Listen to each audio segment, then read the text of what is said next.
Brilliance Audio presents the unabridged recording of Beauty and Attention, a novel by Liz Rosenberg, performed by Cassandra Campbell.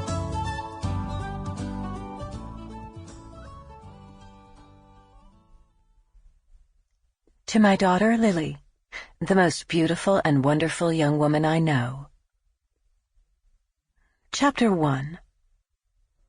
Libby Archer and her best friend, Henrietta, had put in a full day's work by noon. They'd started at dawn, folding, selecting, discarding items, dragging corrugated boxes across the floors of a house still in mourning. The brick edifice, built a century earlier, clung to the cool of the previous evening. By mid-afternoon the heat would be stifling, no matter how Libby and the maid, Trilby, raced around opening and closing windows. Summer came sometimes early to Rochester, New York, and sometimes not at all.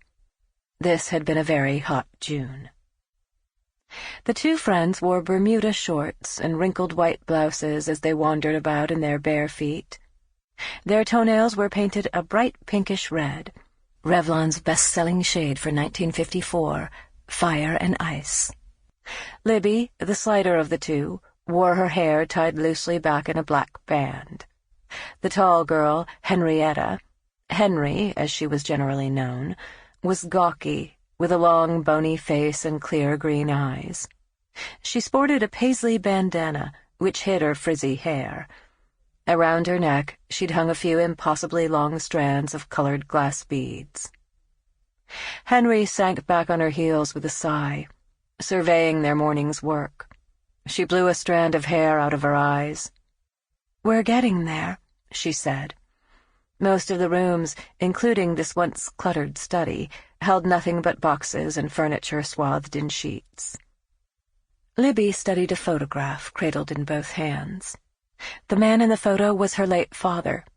She resembled him in the dark curves of her hair, the slimness of her figure, her susceptibility to passionate extremes of mood, her impatience, and her nearsightedness. In the photo he was grinning sardonically, looking away from the camera's eye, holding up a large fish. "He never went fishing after my mother passed away," said Libby. "I don't know why. You can see he loved it." "I imagine he gave up a lot of things after your mother was gone," Henrietta said. "That is—" Sample complete. Ready to continue?